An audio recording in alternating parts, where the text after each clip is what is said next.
नमस्कार दोस्तों, आप सभी का स्वागत है हमारे एक छोटे से channel CBCT and MP exam में। और मैं आपका एक बार फिर से स्वागत करता हूं CBCT एंड MP एग्ज़ाम में। और मेरा नाम है प्रमोद और मैं आप सभी लोगों के लिए जो साइंस की क्लास है MP पुलिस कांस्टेबल के लिए, तो आइए आज क्लास को स्टार्ट करते हैं। आज का जो हमारा क्वेश्चन है वो ये है, सूती और ऊनी रेशों में अंतर ज्ञात किसके द्वारा किया जा सकता है। जब हमें क्या है, सूती वस्त्रों में और ऊनी वस्त्रों के रेशों में अंतर प्राप्त करना है, तो हम उनको किस आधार पर उसको प्राप्त कर सकते हैं। छूकर, जलाकर, NaOH से क्रिया कराकर या फिर HSO से क्रिया कराकर। तो जब भी सूती और ऊनी रेशों में अंतर ज्ञात करना है तो उनको हम क्या कर सकते हैं, जलाकर क्या कर सकते हैं, अंतर उनमें हम प्राप्त कर सकते हैं। ठीक है ना दोस्तों। अब हम आगे चलेंगे अपने अगले नेक्स्ट क्वेश्चन की ओर। अगला हमारा जो नेक्स्ट क्वेश्चन है वो ये है कि बर्फ पर दाब बढ़ाने से उसका गलनांक कैसा हो जाता है। क्या कहा गया है यहाँ पर कि बर्फ पर दाब बढ़ाने से उसका गलनांक क्या हो जाएगा, घट जाएगा, बढ़ जाएगा, अपरिवर्तित रहेगा या फिर शून्य हो जाएगा। तो देखिए क्या होता है कि जब हम बर्फ पर दाब बढ़ाते हैं तो उसका सबसे पहले तो उसका हमारा आंसर हो जाएगा कि उसका गलनांक क्या हो जाएगा, घट जाएगा। ठीक है ना। ऐसा क्यों होता है मैं आप सभी को बताता हूँ कि दाब बढ़ाने पर बर्फ का गलनांक क्या होता है, घट जाता है। क्योंकि जब दाब बढ़ता है तो क्या होता है, उसका आयतन भी घटता है और पानी की मात्रा क्या होती है, बर्फ से कम हो जाती है, बर्फ से घट जाती है। और अधिकांश पदार्थों में भी ऐसा होता है जो द्रव रूप में होते हैं और ठोस के बीच की एक संतुलन की जो प्रक्रिया होती है, उस टाइम पर दाब बढ़ने के कारण जो तापमान में वृद्धि करता है, उस कारण से क्या होता है, और बर्फ पर दाब बढ़ाने से उसका गलनांक कम हो जाता है। तो आप लोग समझ गए होंगे कि बर्फ पर दाब बढ़ाने से उसका गलनांक और आयतन दोनों क्या होते हैं, कम हो जाते हैं। आइए आगे चलेंगे अगले नेक्स्ट क्वेश्चन की ओर। अगला क्वेश्चन है कि गर्मियों में सफ़ेद कपड़े क्यों पहने जाते हैं। यहाँ पर हमें क्या बताना है कि गर्मियों में सफ़ेद कपड़े क्यों पहने जाते हैं। ऑप्शन हम पढ़ेंगे, ऊष्मा के बुरे अवशोषक होते हैं, सस्ते होते हैं, आकर्षक होते हैं, या फिर इनमें से कोई नहीं। तो गर्मियों में सफ़ेद कपड़ों के पहनने का एक कारण ये भी होता है कि ये ऊष्मा के क्या होते हैं, बहुत ही बुरे क्या होते हैं, अवशोषक होते हैं। क्या होता है, जो सफ़ेद कपड़े हैं वो ऊष्मा के क्या होते हैं, उत्तम परावर्तक होते हैं। जैसे क्या हुई, ऊष्मा को क्या करेंगे, ये क्या करते हैं, सूर्य की ऊष्मा को बिना अवशोषित किए इसको परावर्तित कर देते हैं, जिससे क्या होते हैं, कपड़े बहुत जल्दी, सफ़ेद कपड़े जो हैं वो गर्म नहीं होते हैं और इनमें गर्मी नहीं लगती है। इसकी अपेक्षा काले कपड़े यदि गर्मियों में पहने जाएं तो उसमें बहुत गर्मी लगेगी, क्योंकि ये ऊष्मा को क्या कर लेते हैं, अवशोषित कर लेते हैं। तो इसका हमारा आंसर क्या होगा कि गर्मियों में सफ़ेद कपड़े इसलिए पहने जाते हैं क्योंकि ये ऊष्मा के क्या होते हैं, बुरे अवशोषक होते हैं। मतलब इस प्रकार से कि ये ऊष्मा का परावर्तन कर देते हैं। ठीक है ना। जैसे सूर्य का प्रकाश इन कपड़ों पर पड़ता है तो ये अवशोषित नहीं करते हैं बल्कि इनको परावर्तित करेंगे। तो आपको क्या बताना है, जब भी कोई पूछे कि सफ़ेद कपड़े क्यों पहने जाते हैं तो आपको बताना है कि ये क्या करते हैं, ऊष्मा को परावर्तित कर देते हैं। ठीक है ना। अब हम चलेंगे अगले नेक्स्ट क्वेश्चन की ओर। अगला क्वेश्चन ये दिया गया है कि निम्न में से कौन सा कथन क्या हो जाएगा, इसमें से गलत हो जाएगा। हमें ये बताना है कि इनमें से हमारा कथन कौन सा गलत है। लोहा पानी में डूब जाता है, लकड़ी पानी पर तैरती है, पारा पानी पर तैरता है, पारे में लोहा तैरता है। तो पारा पानी पर तैरता है, ये कथन क्या है, गलत है। पारा कभी भी पानी पर नहीं तैरता है। ठीक है ना। पानी पर क्या नहीं तैरता है, पारा नहीं तैरता है। आगे चलेंगे अगले नेक्स्ट क्वेश्चन की ओर। संतरे में कौन सा विटामिन सबसे अधिक होता है। Vitamin D, vitamin A, vitamin C और एक विटामिन पी। तो संतरे में क्या होता है, सबसे अधिक जो विटामिन पाया जाता है वो पाया जाता है विटामिन सी। संतरे में कौन सा विटामिन पाया जाता है, सी। तो संतरे में जो विटामिन सी होता है वो सबसे ज़्यादा भरपूर मात्रा में पाया जाता है। और इसके साथ साथ इसमें vitamin A, vitamin B complex भी पाया जाता है और अमीनो एसिड के अलावा कई फायदेमंद तत्व होते हैं जो हमारे लिए फ़ायदा करते हैं। तो एक बार मैं आपको फिर से बता देता हूँ कि संतरे में जो विटामिन पाया जाता है वो सबसे ज़्यादा पाया जाता है सी, और इसके अलावा ए, वी कॉम्प्लेक्स और अमीनो एसिड के अलावा कई इसमें फ़ायदेमंद तत्व इसमें पाए जाते हैं। ठीक है ना। अब हम आगे चलेंगे अगले नेक्स्ट क्वेश्चन की ओर। अगला क्वेश्चन दिया गया है हमें कि चमगादड़ अंधेरे में भी उड़ सकते हैं क्योंकि उन्हें सहायता प्राप्त होती है किसके द्वारा? अल्ट्रावायलेट वेव से, अल्ट्रासोनिक वेव से, रेडिएशन से या फिर स्पेशल रेटिना से। तो इसका हमारा आंसर सबसे पहले तो ये होगा कि इसको जो अंधेरे में उड़ने के लिए जो तरंगे जो निकालते हैं चमगादड़, वो निकालते हैं अल्ट्रासोनिक किरणें, ठीक है ना। तो इसका कारण ये है कि जो अल्ट्रासोनिक किरणें होती हैं ना, ये क्या करती हैं, उन्हें अंधेरे में उड़ने में बहुत ही मदद करती हैं, उन्हें सक्षम बनाती हैं, ठीक है ना।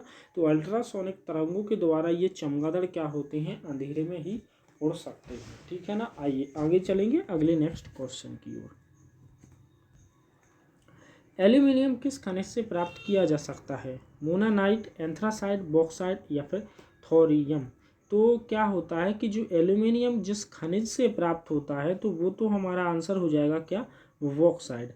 लेकिन इसका एक अन्य ये भी है कि एल्यूमिना के विद्युत अपघटन द्वारा हम शुद्ध एल्यूमिनियम प्राप्त करते हैं। एल्यूमिना का जब हम विद्युत अपघटन करेंगे तो उसके द्वारा क्या करेंगे, हम शुद्ध एल्यूमिनियम को प्राप्त कर सकते हैं। आगे बढ़ेंगे अगले नेक्स्ट क्वेश्चन की ओर। अगला जो हमारा क्वेश्चन दिया गया है वो ये दिया कि ब्लैक होल क्या है? निहारिकाएं हैं, उल्काएं हैं, सूर्य के धब्बे हैं या फिर इनमें से कोई नहीं। तो ब्लैक होल क्या होता है, मैं आप सभी को बताता हूँ कि ब्लैक होल अंतरिक्ष का एक क्या है, क्षेत्र है, जहाँ पर क्या है, जो गुरुत्वाकर्षण बल होता है वो इतना ज़्यादा है कि वहाँ पर प्रकाश या फिर अन्य कोई जो विद्युत चुंबकीय तरंगें होती हैं, किसी भी चीज़ में इससे बचने के लिए पर्याप्त ऊर्जा नहीं होती है। मतलब इसमें क्या होता है, ब्लैक होल एक अंतरिक्ष का क्षेत्र और यहाँ पर क्या होता है, सबसे ज़्यादा गुरुत्वाकर्षण बल होता है। तो यहाँ पर इसका आंसर हमारा क्या हो जाएगा कि इनमें से कोई नहीं, ठीक है ना। आइए आगे चलेंगे। देखिए दोस्तों, जो मैं आप लोगों के लिए क्लास ये लेकर आ रहा हूँ एमपी कांस्टेबल के लिए, ये बहुत ही इम्पोर्टेंट महत्वपूर्ण क्वेश्चन है जो एग्ज़ाम में आने लायक क्वेश्चन है। और ऐसे ही क्वेश्चन क्या है आजकल एग्ज़ाम में पूछे जा रहे हैं, ठीक है ना दोस्तों। तो आइए आगे चलेंगे अगले नेक्स्ट क्वेश्चन की ओर। जल में स्थायी कठोरता का कारण क्या होता है? ऑप्शन पढ़ेंगे, magnesium carbonate, calcium chloride, zinc chloride या फिर कैल्शियम बाइकार्बोनेट।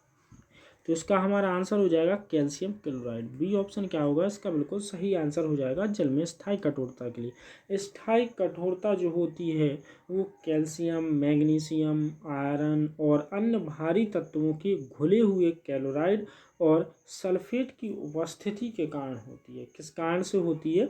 जल की जो स्थायी कठोरता होती है वो होती है कैल्शियम के कारण, मैग्नीशियम, आयरन हुआ और अन्य जो भारी तत्व वो क्या होते हैं, घुले हुए क्लोराइड और सल्फेट की उपस्थिति के कारण जल में क्या हो जाती है, एक स्थायी कठोरता आ जाती है। आगे बढ़ते हैं अगले क्वेश्चन की ओर। कैलोरी की मापन इकाई क्या है? ऊष्मा, ठोस, तरल या फिर ध्वनि। तो कैलोरी की जो मापन इकाई होती है वो किसकी होती है? ऊष्मा की। कैलोरी जो मापन इकाई है वो किसकी इकाई है? ऊष्मा की है, ठीक है ना। आइए आगे चलेंगे अगले क्वेश्चन की ओर। अगला क्वेश्चन है, सूर्य उदय होते समय व डूबते समय लाल क्यों दिखाई देता है? विकिरण के कारण, जलवाष्प, धूलकण या फिर विकिरण के कारण। तो इसका हमारा आंसर हो जाएगा, सबसे पहले मैं आप सभी को इसके बारे में थोड़ा सा बता देता हूँ कि जब सूर्य उगता है और डूबता है तो उस समय क्षितिज की क्या होता है, सबसे निकट होता है, ठीक है ना। और इससे क्या होता है, प्रकाश की किरणें जो हैं वातावरण में उपस्थित जो महीन कण होते हैं या फिर विभिन्न प्रकार की गैसों के अंदर से गुजरती हैं और नीले रंग में अधिक बिखरने के कारण आकाश हमेशा कैसा होता है, नीला दिखाई देता है। लेकिन लाल रंग के कम बिखरने के कारण सूर्य कैसा दिखाई देता है, लाल रंग का दिखाई देता है। तो इसका आंसर हो जाएगा हमारा प्रकीर्णन।